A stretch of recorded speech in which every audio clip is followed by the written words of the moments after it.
Salut les copains, ça gaze. Regarde-moi ça, ce petit coin magnifique.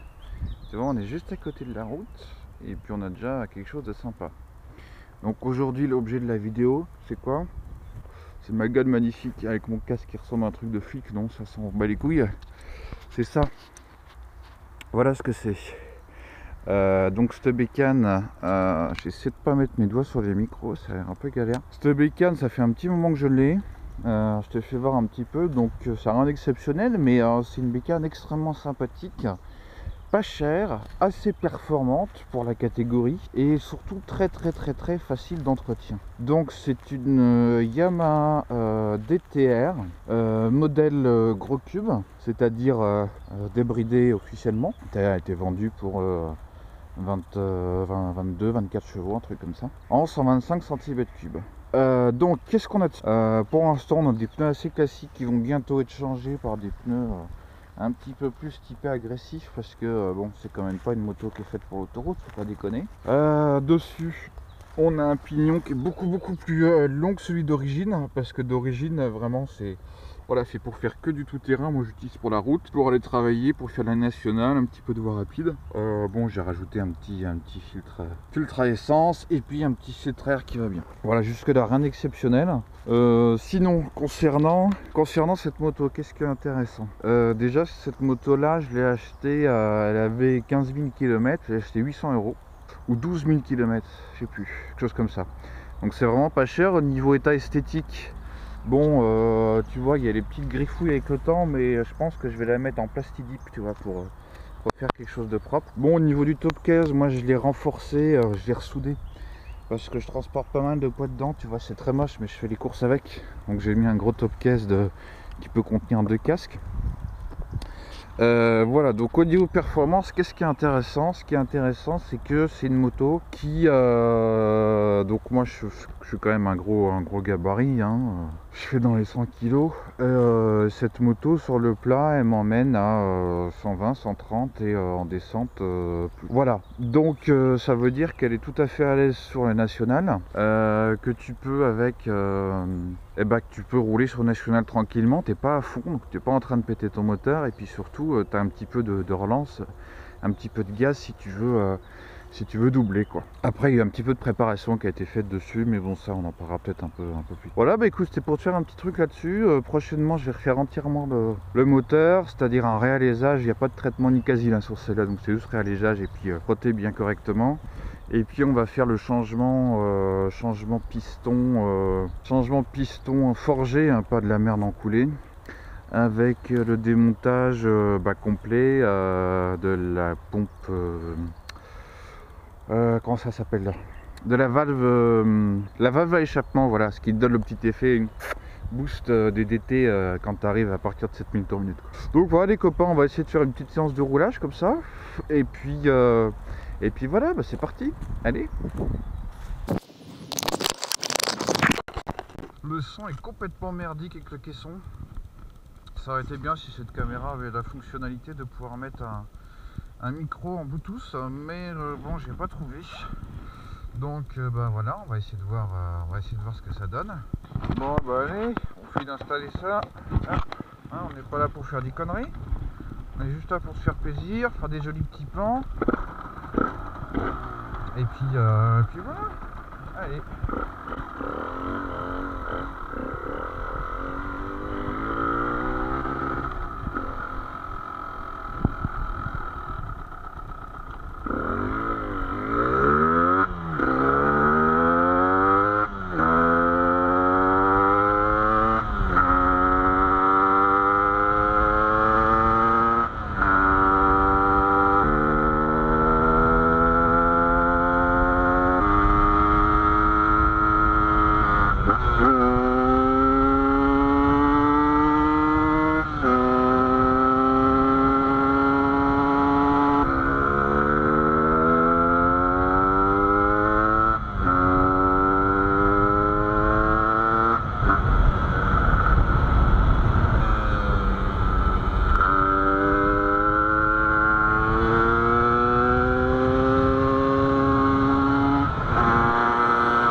Donc là on arrive dans un endroit qui me tient très à cœur, que je voulais vous faire voir. Je vais juste pas montrer la route parce que j'ai envie que ce soit un endroit qui reste un petit peu secret pour l'instant. Donc voilà, on est dans les bois, on est près de l'eau, dans la nature, et puis je vais vous faire voir un petit peu ce qui se passe devant moi.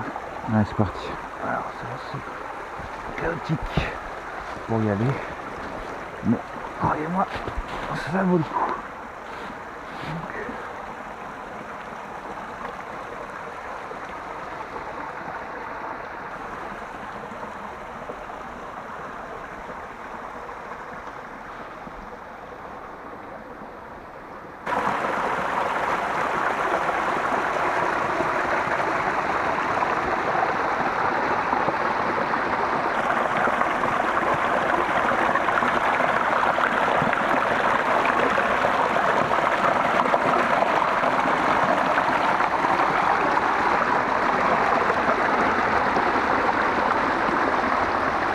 Donc c'est assez glissant ici, mais en fait là c'est un... J'essaie de voir comment je peux faire parce que les rochers humides c'est vraiment pas évident et vous devez mettre les pieds dans l'eau. Donc voilà, tu vois là c'est dans la petite voûte là, c'est assez sympatoche. Voilà. Et donc là on y arrive. Alors pareil, quand tu marches dans l'eau, tu ne vas jamais marcher sur le verre. Non, dans le mouillé, c'est moins glissant. Donc allez, on va faire ça de manière jolie. Hop.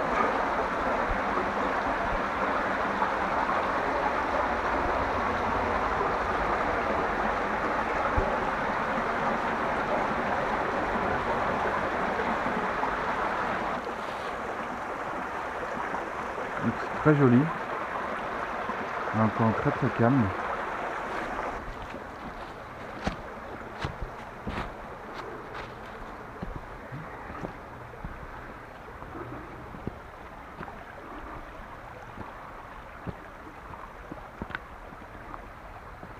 Donc là bien sûr l'hiver on peut pas y aller, hein. C'est un torrent, on peut pas passer même au milieu.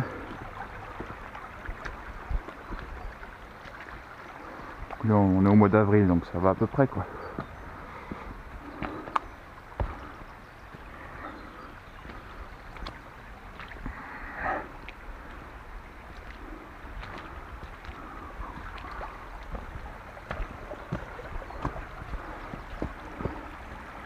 Profiter pour te faire un petit panoramique ici.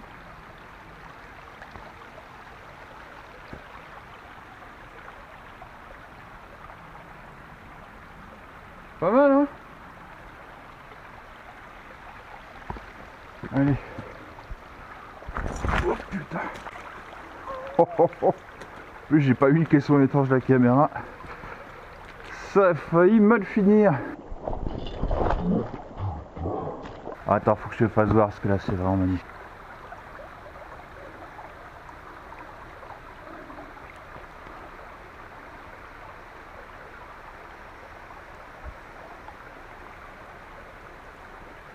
Ah, quand je te disais que ça avait de la gueule, c'est pas foutu de toi hein. Voilà, on arrive vers la fameuse chute d'eau avec un... En fait là on est clairement sur une ancienne rivière souterraine qui s'est effondrée petit à petit avec l'érosion du cours d'eau, tu vois. Donc on a bien sûr beaucoup d'arbres, beaucoup de débris. L'eau est extrêmement claire.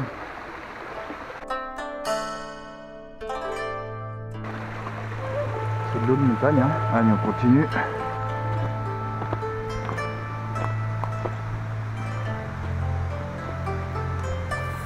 On y est les copains. Ah, faut que je te fasse voir ça. Ça a de la gueule. T'es prêt? Non mais t'es sûr, c'est sûr, si t'es pas prêt, rentre chez moi hein. Allez, c'est parti, je te fais voir.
Tu m'excuseras, j'ai pas pris la micro-cravate, donc je vais essayer de parler distinctement.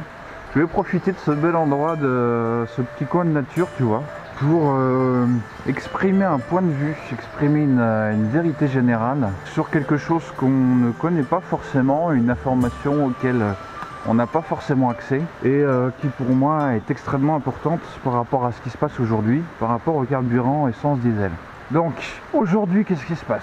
On nous dit aujourd'hui que le diesel c'est mal, que ça pollue et du coup on l'augmente. Hein. Et le seul fait que l'augmentation soit à peu près gérable, c'est que les distributeurs ont joué le jeu et qui ont quasiment supprimé leur marge pour le carburant diesel. Après, ce qu'il faut savoir, c'est que depuis les années 80, l'État pousse les constructeurs à investir dans les moteurs diesel. Ils ont également eu des subventions pour ça. Hein. C'est-à-dire que les constructeurs ont été payés pour promouvoir le diesel, tu vois. Ensuite, ce qu'il faut savoir aujourd'hui, c'est que donc effectivement, tu as 90% du parc français qui est au diesel, entre 80 et 90, et tu as près de 98-99% du parc automobile professionnel qui est au diesel. Et ben, je vais t'expliquer pourquoi, c'est très simple.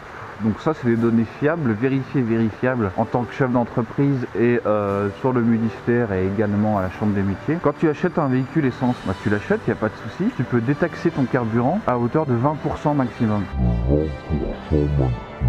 Et quand tu achètes du gazole, tu peux détaxer entre 90 et 100% de ton carburant. Donc cherchez l'erreur, est-ce qu'on n'est pas un peu en train de se foutre de notre gueule? C'est-à-dire que ça va plus loin que ça. Imaginons que tu te prends un petit bras dans le fion. Bon, et ben c'est-à-dire qu'à ce niveau-là, vu comment que c'est foutu, tu vois, là, ça ressort par la gueule, hein, je pense qu'on en est là. C'est-à-dire qu'aujourd'hui, on te dit, alors qu'on t'a forcé quelque part, de manière économique, à acheter un véhicule diesel, aujourd'hui c'est pas bon, ça pollue, donc ils augmentent le prix des véhicules, du carburant gazole, le diesel, mais par contre ils baissent pas le prix de l'essence. Hein.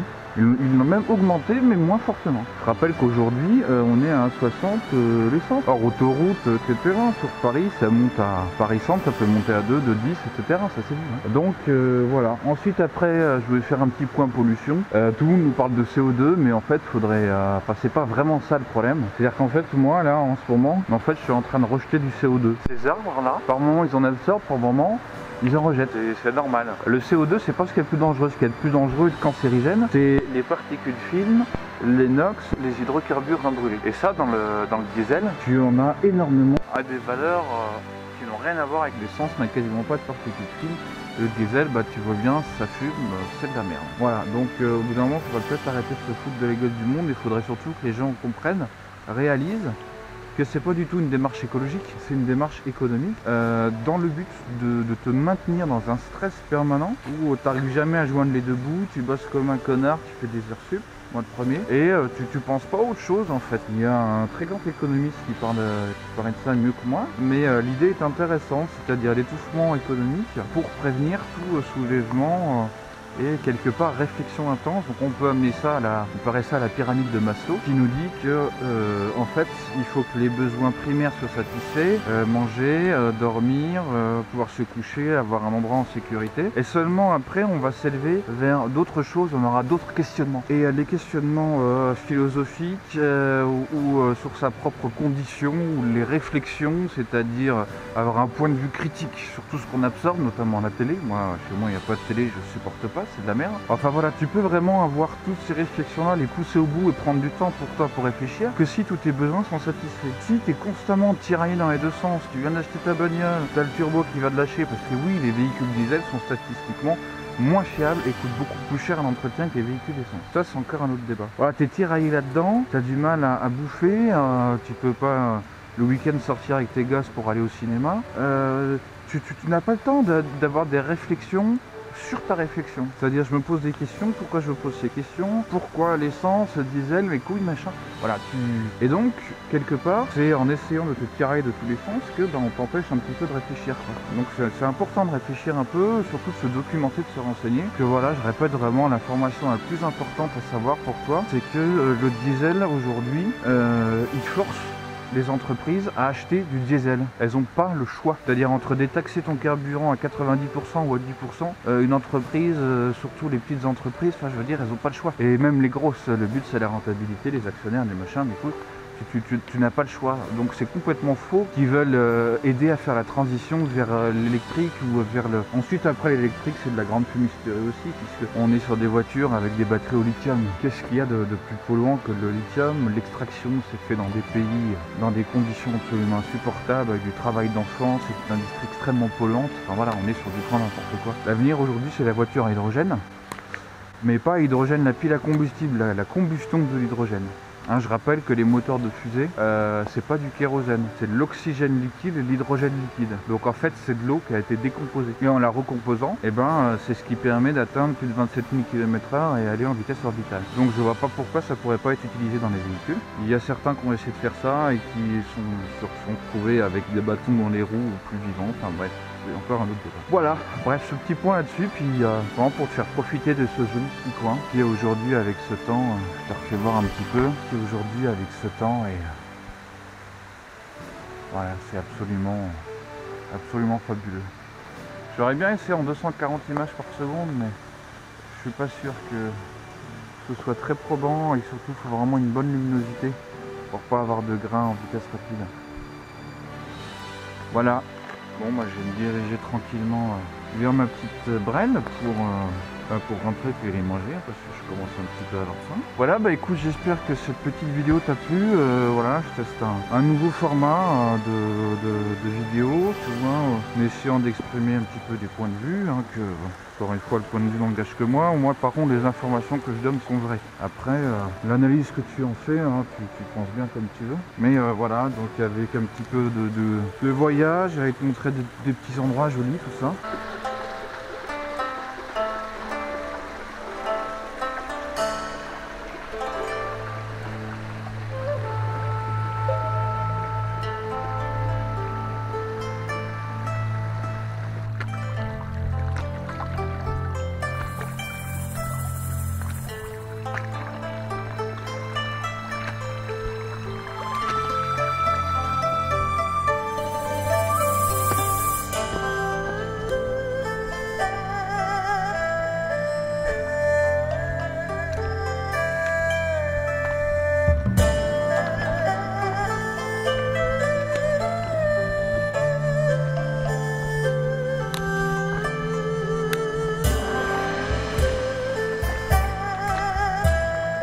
Voilà, bah écoute, j'espère que ça te plaira et puis bah écoute, à la prochaine, tchou.